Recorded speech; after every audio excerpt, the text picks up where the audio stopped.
Makhosi nganza kwethu. Amen. Ngizothanda ukuthi-ke namhlanje ngesikhulume ngesihloko sithanda ukubaleka mhlasimbe futhi siyabadida abanye abaningi. Sokhuluma nje ngesithunywa noma ngengilosi yokuthandaza. Kuningi abanye abantu banokudideka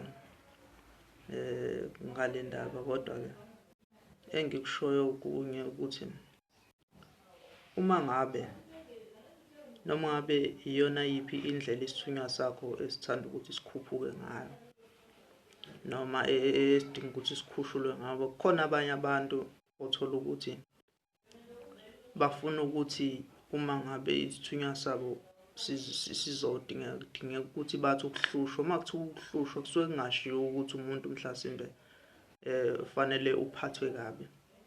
Ngizokufanekisa nje mina njengoba ngiyisawona, uma kuthiwa uyahlushwa uyayuthandazele ngokungamandla, kube sengazi ukuthi ngoba kusuke kukhona lento efuna iphakame kuwena esuke ujule ngaphakathi kuwe, bese-ke zonke izinto ziyaqaqeka. Ngamanye amazwi sisuke si-unlock-a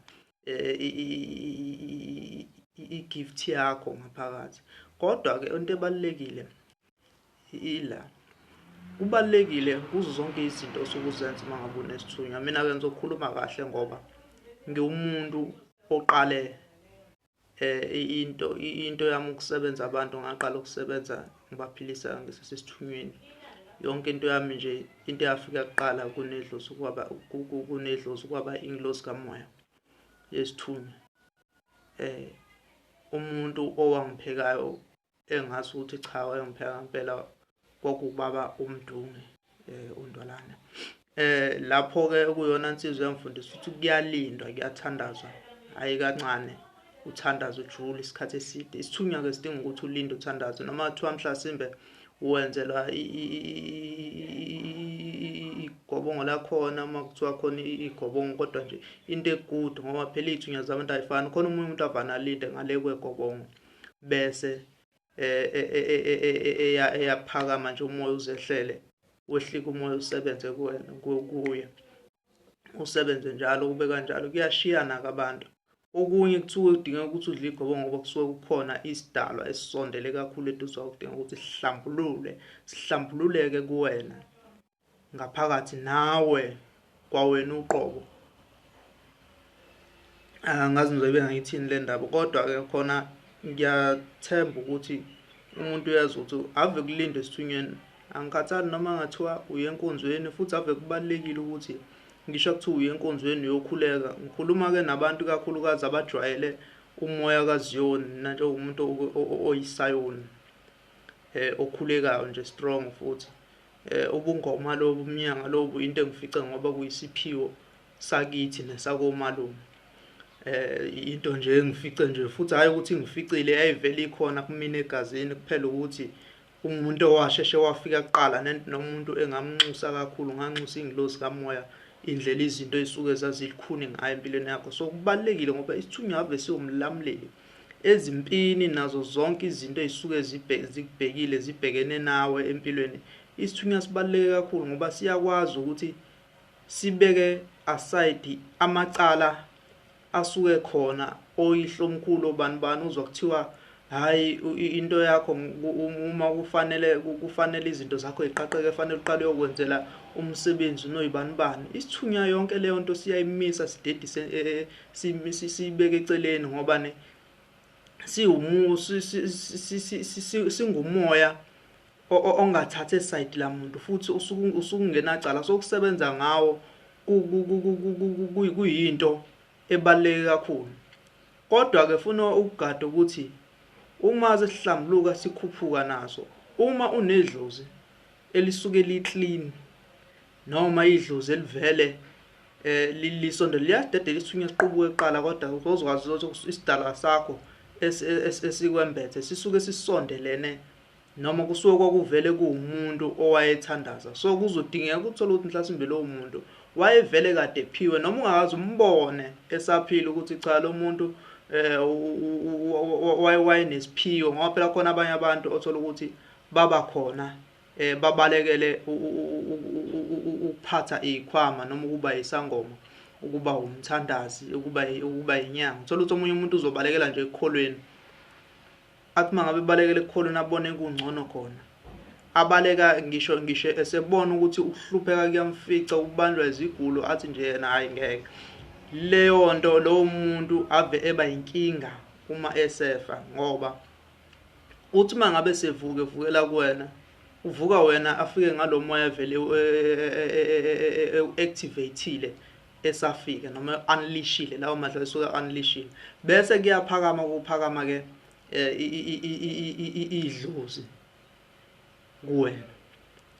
Kodwa ke angikho ke lapho, ake ngagxili kakhulu lapho, ngila ekuthenini isithunywa kuyalindwa ngane zawethu, uhambe izimpophoma, uyokhuleka emanzini, uyokhuleka emfuleni, ukukhuleke ezintabeni, unxuse uJehova, ngisho naphansi emgedeni, kuphi lapho usuke uthunywe khona ukuthi ukwenze lokho. Uma ungekho lokho uyakwazi ukukhuleka phela nasekhaya ukhuleke.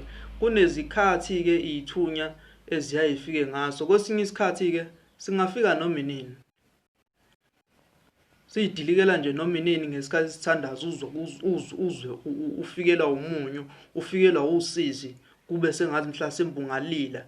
Ngena emkhulekweni, ngena endaweni yakho ukuthandaza, noma uguqa ngedolo uthandaza at the same time. Lapho yonke into yakho izobe isiqaqeka, uzobe usuyabona ukuthi nathi into ebekuyiyona ebezingitshela yona, noma kukhona indaba ebesifuna ukuyixoxa. Ngoba ngelinye ilanga ngizoke ngikhulume ukuthi kukanjani ukufika kwesithunywa kumuntu noma kwedlozi, ukuze abantu bezokwazi nanokucacela lokho. Ungazulinge nje uzukhohliswa umuntu ukuthi uyohlala esithunyweni ungalokhuzani, ungalindi ukuzudla. Asikho leso sithunywa. Isithunywa siyalindelwa, silinde ngoba kusuke kufanele ukuthi ungene kuleya ndima kamoya, noma ungene kuleya ndima ye-spirituality, ye-immortality yakho ukuthi i-activateke. That's why umuntu isikhathi esiningi kungafanele ukuthi ube umuntu odla kakhulu, isisu sakho size sigcwale. Ubone kwesinye isikhathi omunye umuntu uyayazi athi mangabe ethi udla, adla suthe, avanazi sengathi sekuyisono lokusutha kwakhe, ingoba usuke umuntu osekushoda indima ye-immortality kuyena. Kodwa ke angikho lapho, ngisekuthenini abantu ake bejwayele ukuthi esithunyweni kuyalindwa. Akukho kunye, ayikho enye indlela. Ungezwa ngabantu asebathanda indlela ezisheshayo zokufuna umoya noma ukwenze njani. Isithunywa umoya kuyalinda ukuze uzokwazi ukuqaqa zonke inkinga ezikhona emhlabeni nasempilweni yakho uqobo. Singumanqoba, singukhiye ezintweni eziningi. Kodwa kuyasiza futhi ukuthi ulalele umoya wakho, ulalele ukuthiwani. Ungabe umuntu okuthi mangabe sikhuluma isithunywa wena bese uyayiziba indima uma kuthiwa mhlasimbe zama ukulungisa umsamo wakho, zama ukulungisa idlozi ngendlela ekuthize, ngoba nako sewudedela lamoya sesikujibele ekuthenini ijikele ekuthenini nanguyihlo omkhulu ufuna ukuthi umthathele isikhwama sakhe. Sisuke siyazi indaba. Abantu abaningi ke baye bekubalekele lokho, athi hayi umuntu ungcono ehlezi ekhuleka. Siyoma-ke nawe ngoba sibona ukuthi uyakuthanda lokho, singakulahli. Kodwa yazi ukuthi uyobe kwesinye isikhathi usubalekisa noma ubalekela ingcebo yakho nokuphila kwakho okuphakade, ngoba phela asifani. uNkulunkulu wasiphila indlela zayo zangafani. Ngiyabonga-ke ingane zakwethu, ngicela ukuthi nje-ke ngithi ukuphela la okwamanje. Uma ungezwanga kahle noma kukhona la udinga ukucaciseleka khona ngale nkulumo, cela ungene nje lapha kwi-comment section, ucommente, ubuze umbuzo, ucaciseleke.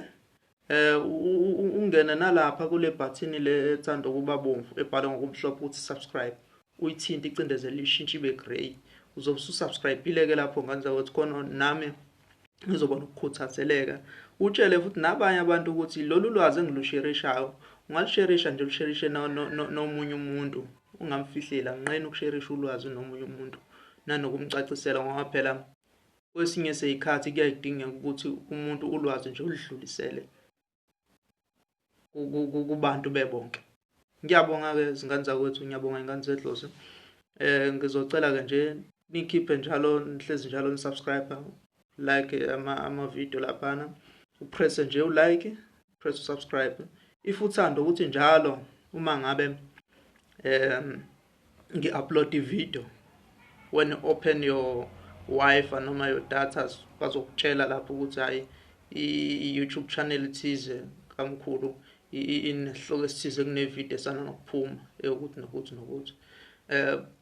Ngicela ukuthi nje upresse i-notification bell lapha eceleni kwa-subscribe kune bell lapha ebhaliwe ufuna uyithinte khona uzobe usuba right. Ngiyabonga-ke ingane zakwethu, nibe nomusa ingane zakwethu. Amen.